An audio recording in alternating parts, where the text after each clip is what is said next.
Hi guys, Kim here. Reactive Reality. You can't control what other people do. You can only control your own reaction to it. Reaction's a very interesting word as it implies atomic principles. When everybody was agitated last year, I became aware of a weird comparison between atomic words and the behaviours of myself and others. So words like explosion, fallout, blow up, reactive, blowing my mind. I could apply it to not only my own state of being, but others, and I contemplated it for some weeks and became aware of some things about self that I want to share with you. It had never been so hard for me to communicate with others, and I spent a great deal of time contemplating why this was so, and came up with the following conclusions. If you imagine the process that they say an atomic bomb takes, it blows up with an explosion, then you have fallout, and then it creates a reactive state. Here I am talking to people, and they're very explosive, defending their points of view. The problem was, if I allowed myself to have an emotional reaction to their arguments, then I too was left in a reactive state myself. So I discovered, whilst I was in this reactive state, that I felt like all my barriers of defence had been blown away, and I worked out that anyone approaching me about even a minor thing, I would overreact until such time that I'd got my own atoms and my own inner self rebuilt. It was sort of hard to describe, but it was like I was continuously destroying my belief system over and over, and then rebuilding it after one of these blow-ups or big arguments.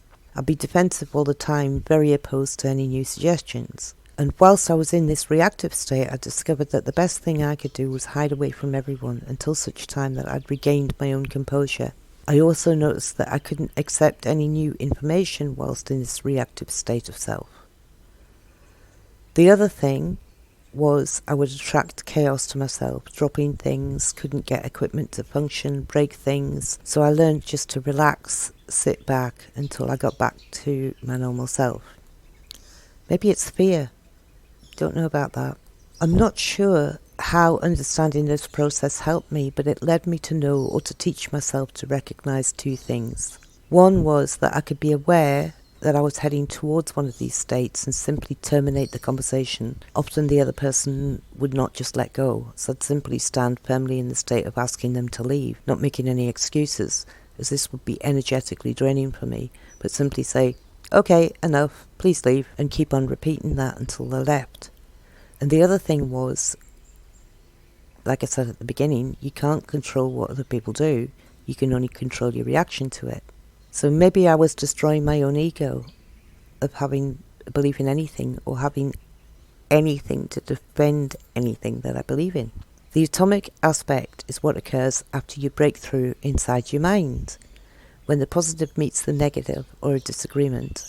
So you fall out with somebody else when you have a different opinion, or you fall out with yourself when you experience an awakening. Have you ever had that experience or that aha moment when it feels like an explosion in your head? This is a symbolic representation of breaking through.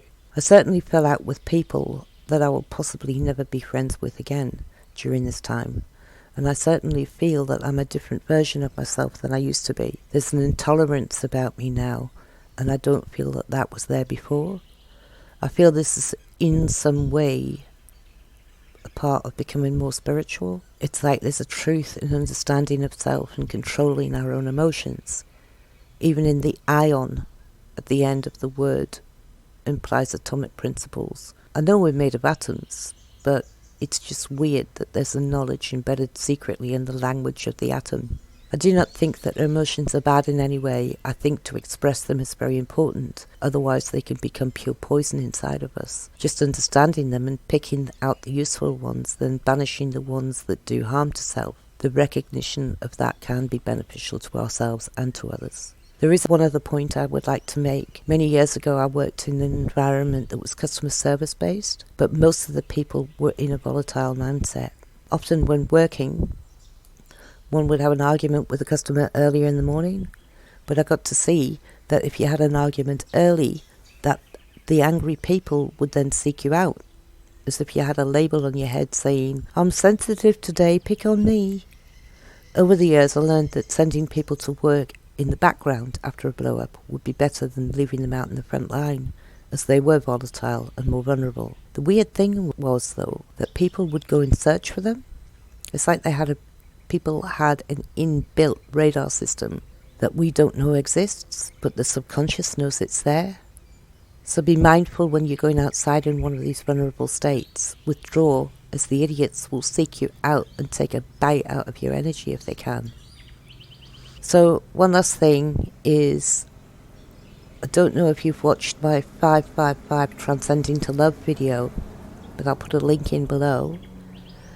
In this video I talk about Dan Winter's discovery and my own observations of a synchronicity that blew me away.